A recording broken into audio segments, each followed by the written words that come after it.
talked about how AI is changing the way we meet and changing the way we mask ourselves or want to or feel triggered to mask ourselves even more, even after become aware.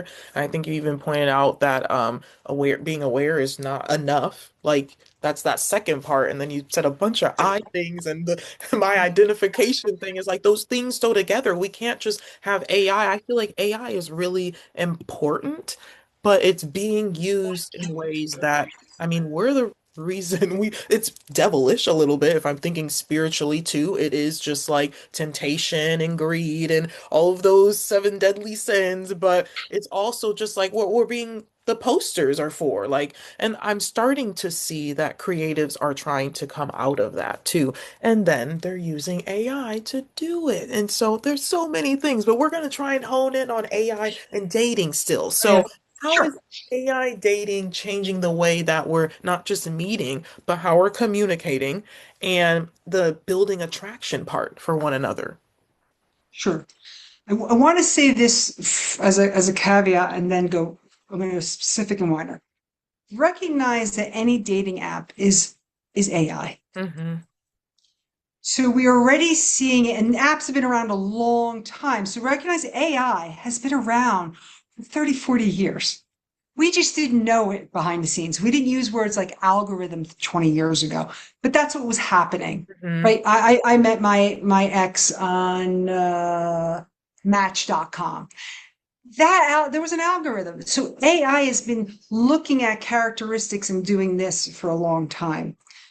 And that's also what can frustrate people because it's like, well, if you're not picking up on my nuances, I'm going to get less matches, less likes. Okay. Mm-hmm. I say all of that because we are now using it in a different way. So that was what others programmed, and we're kind of enslaved to that energy if that's how they're being used, and they are.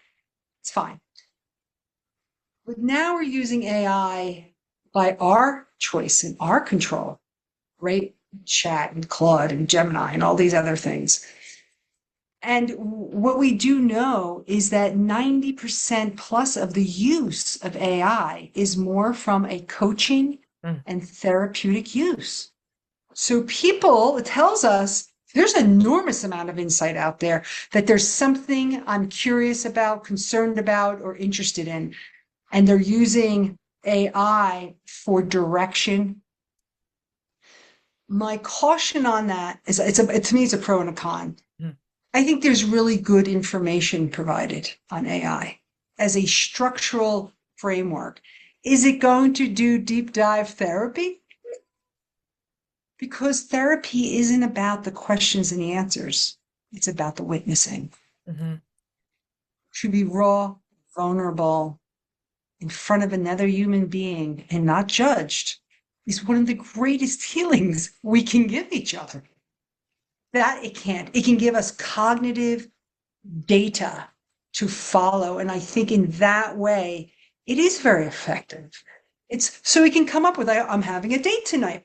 Give me questions to ask. Very thing I just spoke about. AI is going to give you 15 questions like that. I don't think there's anything wrong with that, by the way. Now, because we were doing, I don't know, Google before that. It's Yeah. very different when I say, I'm going to sit out being in a relationship where I'm going to have an affair because I could tell you I have some couples whose partners are having a emotional relationship with their AI. They are no longer talking to their husband or wife. They are using it as a partner and as a sexual partner. That's very different now. Now we're saying, I don't want the human contact and the unsuredness that comes with us humans. I want the predictability and the certainty that my needs are going to get met. I'm going to get the answers I want. Right? That's great, but it's a limited experience because we're complex. And you've got to have my affect, my wisdom to be in a relationship. We're not going to get that. People go, no, Claudine, I told my AI to challenge me. I told my AI not to agree with me. It's still a machine. It doesn't have primal wounds the way I and you and every human being does. Yeah. So there's a heartfelt place that it misses something. But I sense in our uncertain world, that is feeling a lot better. And I'm pointing over here because it's my other computer screen. That somehow, at least predictability will feel better in my system versus the human connection, which feels unpredictable. Yeah. That I think is important to note. Um, I do. And I didn't know this, right? So I was going to my therapy sessions, and I would, be in so my clients start. So how would you? And they're looking at a screen. I'm going, what do you? I'd answer and go, where are you getting your questions from? Like, Chat GPT. I'm like, so what are you doing right now? Are you asking me? They're like, I'm actually comparing your answers to my Chat GPT's answers. And I can tell you my back went up, my ego went up. And I was like, of course, I was like, so how am I doing? And right, but I appreciate that in between sessions or in the choice of not bringing someone in intimately as a therapist or coach, that at least people are going somewhere to get some ideas to guide their journey, maybe one of their practices, their meditation, their manifestation. Um, but how do we apply it? So I get this list of all these. Step one, do this. Step two, I still have to go do the steps with a human. So in the end, AI can provide us with enormous content, Mhm. wonderful information. I think that's a plus. It could summarize podcasts like this. But I still have to go apply it, live it, breathe it. And that is only going to be done with humans. So I think this is a new exciting place to be, a little odd, a little maybe, but I do think there's a potentiality of also starting to hide behind it Mhm. because it is safer, it's less vulnerable. And when you're surviving. Yeah, or rebuilding, right? So I have people who have left their marriages and they're really struggling with this experience of aloneness or feeling lonely, which is a core childhood wound that's very real now as an adult too, right? I don't have the person to come home to hug and I don't have the cuddles. So I do think when they tell me, Claude, on Saturday night, I went to my AI really to help me sit with it.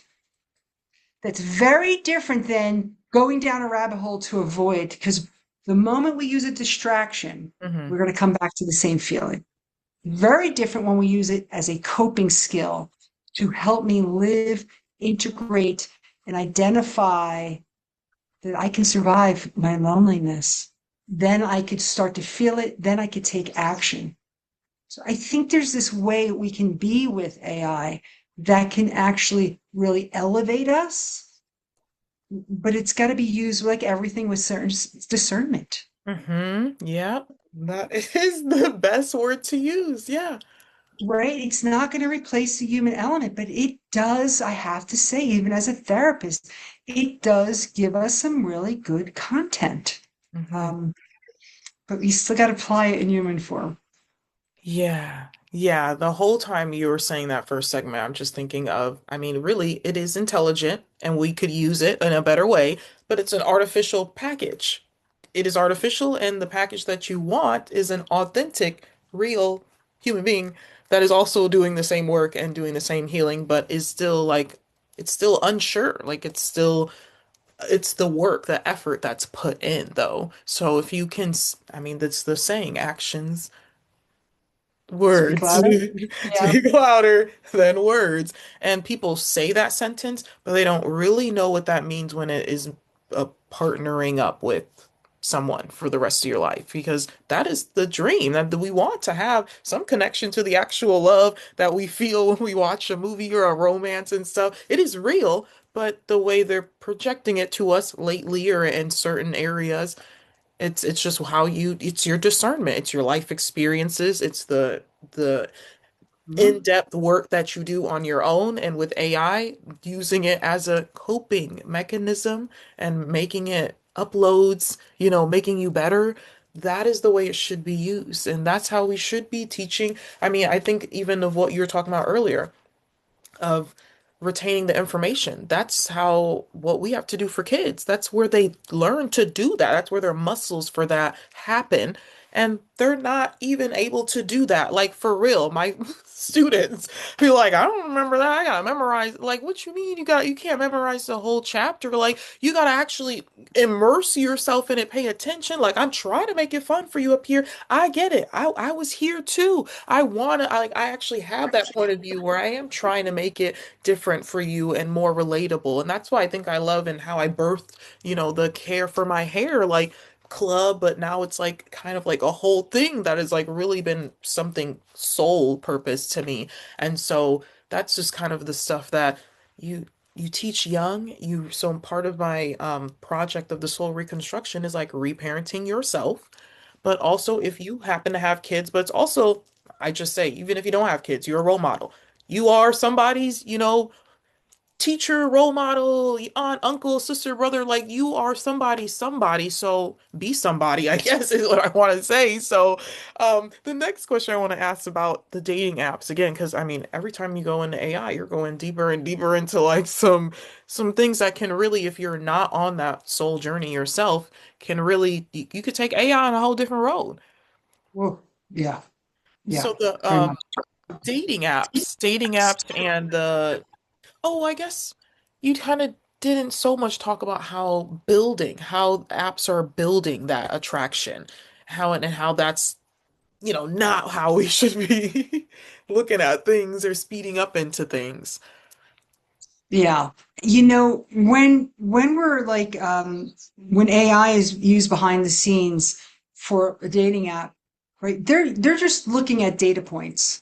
Oh, you checked, I'm making this up, outdoors and this person outdoors. So they're running algorithms behind the scenes based on the content. Now, a lot of them, which are much more popular with our younger generation, are things like Tinder, Bumble, and Hinge, right? You don't have a lot of space for profile. You have a certain amount of pictures.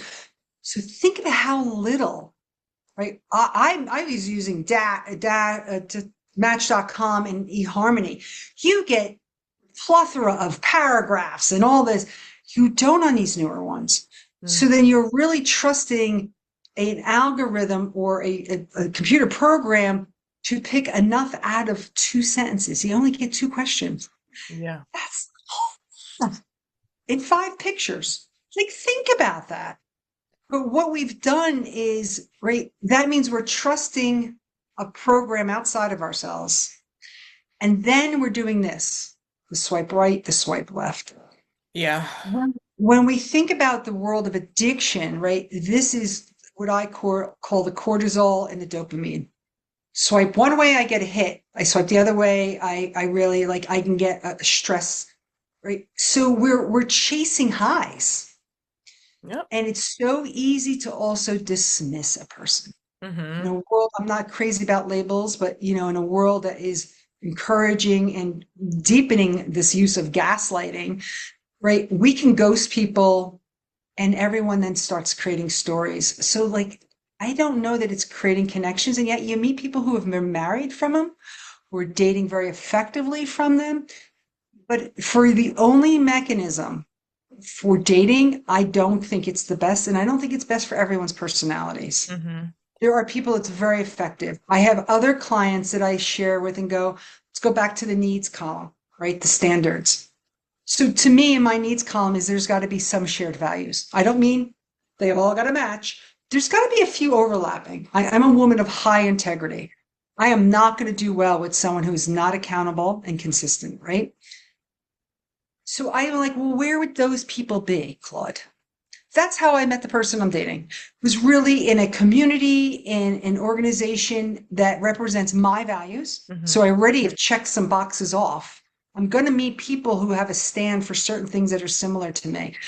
I think those are better opportunities for some people to be in a human experience and an interaction in a common thread that brings us together. Whereas AI is a lot of it is left not under your choices. It's left to a computer system. I'm not saying there's anything bad and wrong about it, but it takes more away from us. Yeah. And so the person who may be a good match may never show up on your profile because there's not enough points, just because the data collection is so small. Man, I personally, I don't want to put my future in that small of an algorithm opportunity. I want to be more directive of it.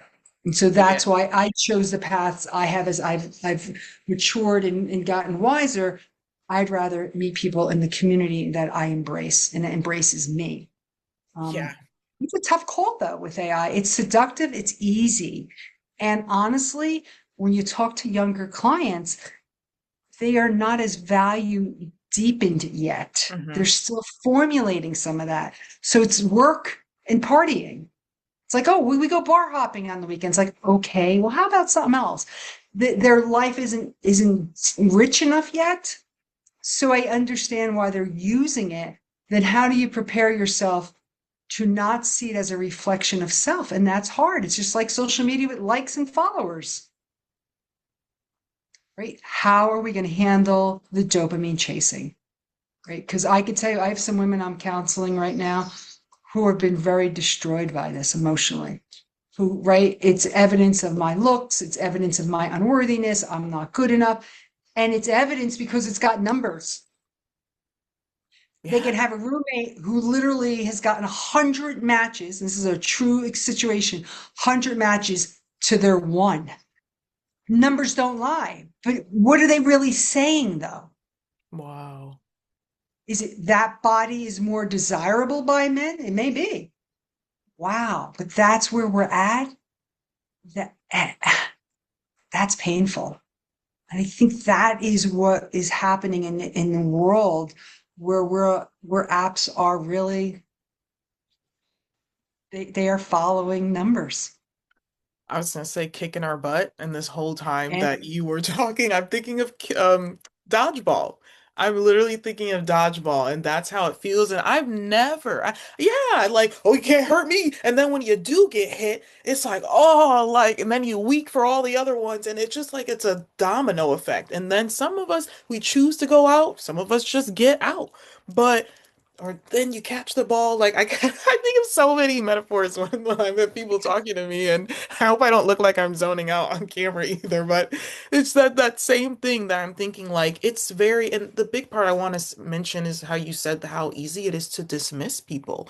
It's the oh, caring and the kindness part of it. It's become an artificial or like, nope, I'm not gonna let them do this, or I have my guard about this because this person is, And then also is the juggling act. Why the heck would you want to be juggling all of that? And then it gets to a point where, because I have lived experience of someone that I know, just copy and paste it. Hey, beautiful, hey. And then the next thing is the same message too. Hey, and then this yeah. is, come on, It, guys. it does not deepen our human connection. It is a very transactional. So when we think of relationship skills, it's almost not that every relationship doesn't have transaction moments. Just let's be clear here. But if that's what it is as your foundation, it's also revealing something. Do we want that? But like it's like saying, but I'm willing to forego my standards because at least I want to have reach. I Yeah. want to have connection. I don't want to go and put more effort out. I want to do it the way all my friends are doing it, either at a bar or an app. You're like, okay, um, that's a tough. It's a challenging time in the dating world. I'm not gonna lie. It is. I read an article where this generation of younger people, with women choosing not to date, it's also women are more successful than men have ever been. And this is a new trend, right? Where we're seeing the economic Mhm. shift in women. So they also can have a little bit more discernment in their choices. And men are feeling that a bit because, right, the masculine, one of our archetypes is the king, and that king is the income earner, is the provider, it's the protector. And if that is not a place, then right, men are going to look for something else too to feel good about. And sometimes it's sexual paralysis. That's fine. Just be aware that some of this doesn't get filtered through algorithms.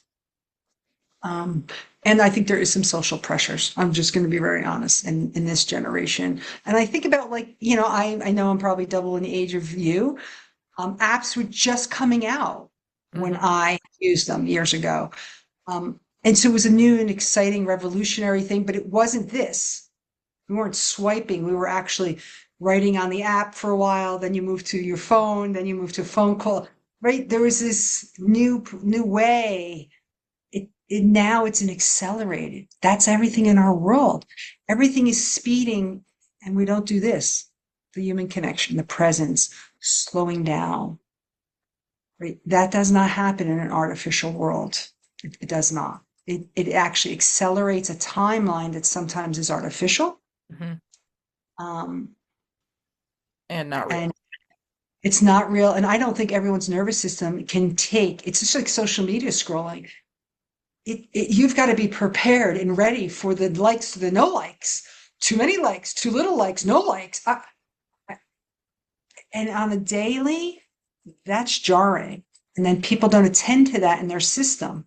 It just leaves their wounds, Hmm. right? Like I am all about you got to be in the right grounded mindset to open up those apps, right? Yeah. That right. I always will say that, or schedule a time. I'm only going to do it on this hour every other day, but stay in that. Otherwise, you leave your system open to the influence of others too quickly. And right again goes back to what we spoke about earlier: is we farm out. We look for our okayness in the other, or you need to take care of me in the other, which is our job, Yeah. our social and our support network. But ultimately, that's here. Um, it's a different world. It's a One different thing world. that we didn't mention is also the fact that, like, you know that someone could be dating multiple people and you don't know what is real and what is not real and what is going on. Like, that also is something that I don't feel should be part of a I want to say courtship. Like in my sense, like when I'm dating, I'm that's what I'm looking for now. That wasn't what was looking for before, but in a way, it's like something that is built, but there's an intention. And if there's like, I'm thinking of all these reality shows of just dating all these people and everyone getting to see it, and just how I literally feel so bad for the girls, but I'm also like, but dang, y'all signed up for this. Like, y'all had to have known at some point, like you were gonna like it's in your face. Not it's already like, oh my God, is he dating? Like it's now it's Yeah, in your face. You think you're gonna feel better about it? I agree with you, right? Hello, we're all going to get a rose. Um, I would say, you bring up a point that when we're dating, regardless of apps or not, you're right. I don't know. I don't know the person I'm dating is dating other people, but that is actually a relationship stage. Hmm. That really gets visited when you know there's a connection. We tend to say that's a roughly that 2 to 4 month mark, 3 month mark where we go, is this really feeling good between us? I'd really like to take this into exclusivity. It's a conversation. Yeah, that So I usually want gets to glossed over. caution. Yeah, I want to caution that AI or dating apps are not taking that conversation away. Hmm. There's no guarantee of that until we, in human form, agree to that or not agree to that. And you're right. This brings trust on the table because I can only go by your word, right? I know there's couples that like there's no trust. Like I need to see your app. I need to see you delete it. I need to see you're off that. If that's also got to be negotiated between couples. But I do believe there is a place that we go from dating without knowing to really saying, I'm ready for this next level of Yeah. exclusivity. There's no one else. Like, right. I had the person I'm dating actually said to me, are we dating to date or are we dating to move towards a relationship? It's a great question, right? And because both of us have chosen to date towards relationship.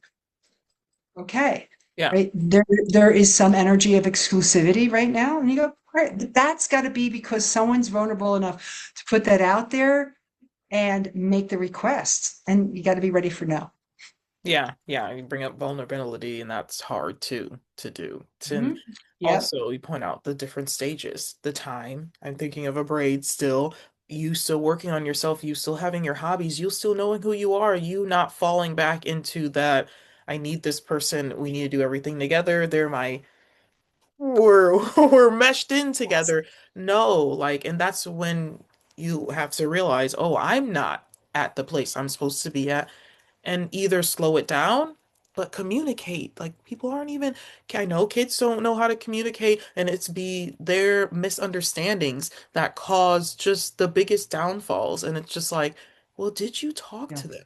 Do you know what they're going through? And then they find out that like, oh wow, I connect with them on this level, and it's like, oh, this would like you understand. And there's just like a harder sense of understanding because of vulnerability, I think.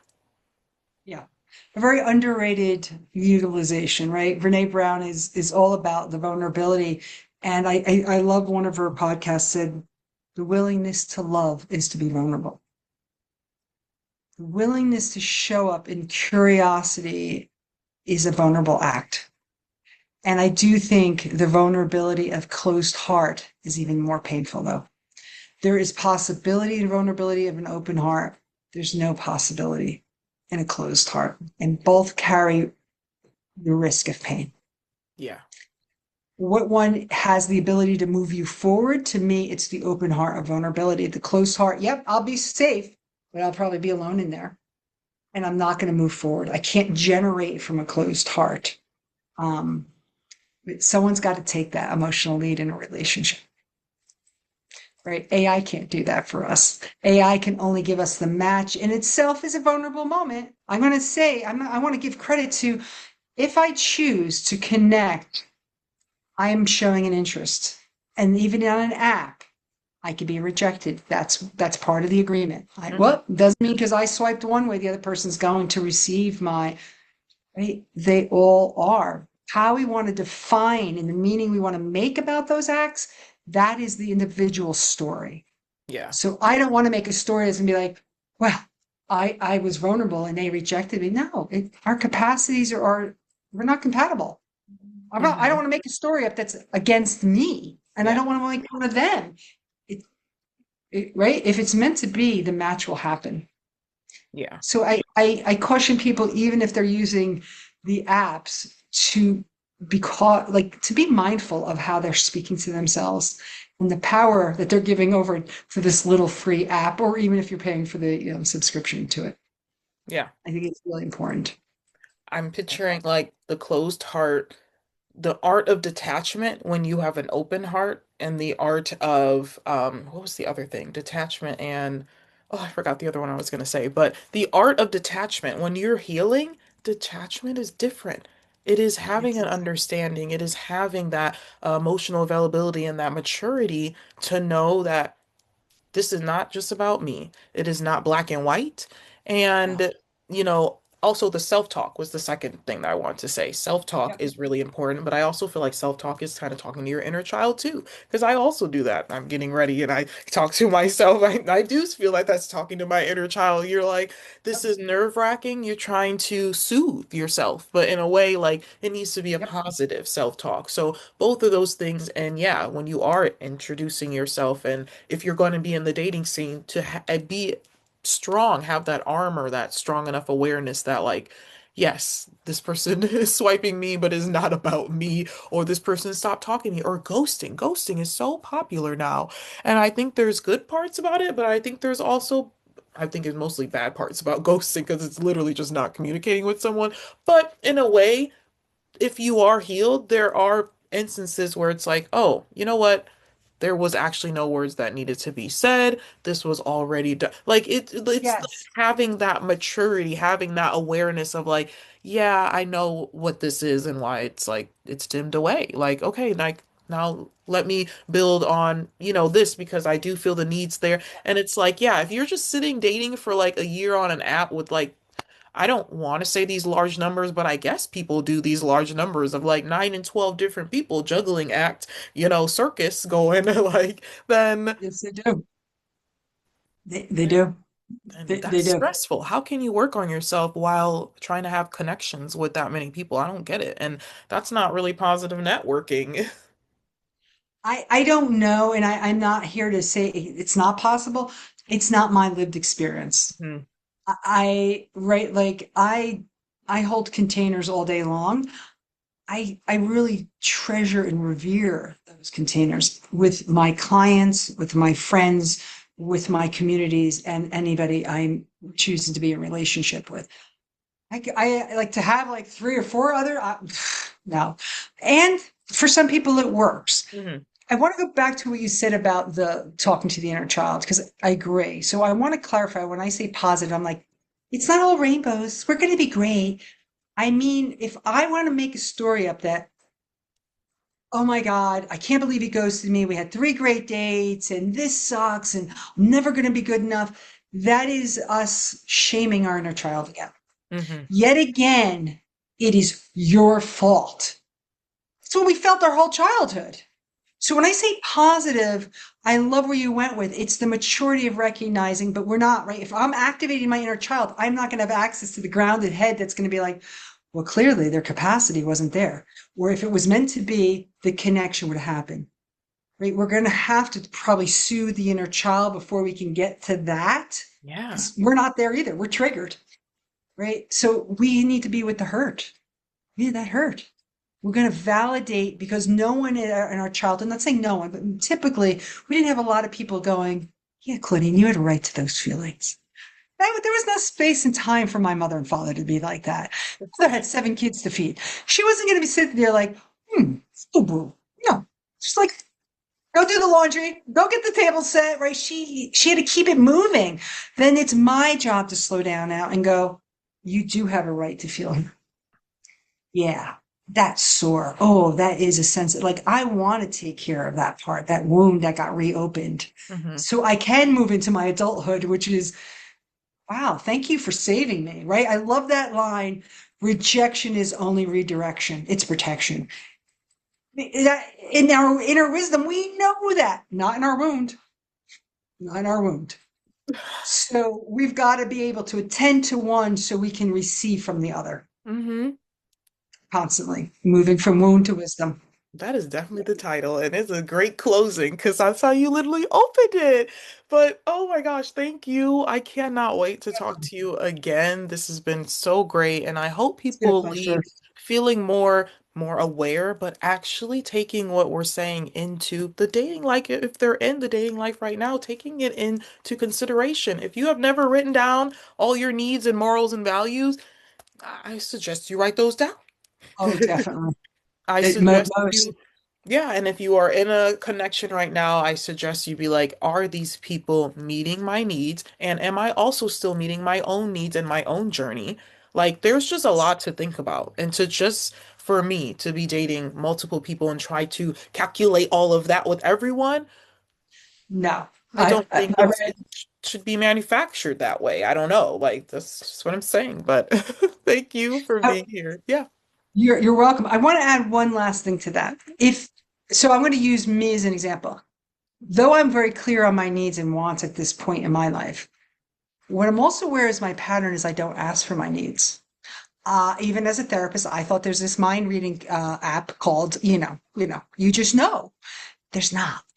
And so if you're clear on them and you're recognizing I don't want to re self-abandon. So one of my patterns, my self-abandon is not put my needs out and then resent, is that I'm going to also say to your audience, put a need out there. Make it a small need. You need the muscle and the practice. The other person also needs the experience of receiving you so they Mhm. can give to you. And that is again a vulnerable act, but it is our act of wholeness. Yeah. So whenever you do that as a receiver or a giver, I really encourage you to put one of your needs out. Balance, the receiver and giver. There's just should be balance. And yeah, if you're able to recognize that early and you got everything written down and all the check marks are not there, you can easily be like, phew, okay. Mhm. You save yourself Yep, a lot of time. I love it. Thank you so much, exactly. guys. That is another episode of the Soul Reconstruction Project. Thank you. Thank you. It's been a pleasure to be here. Bye, everyone. Bye bye.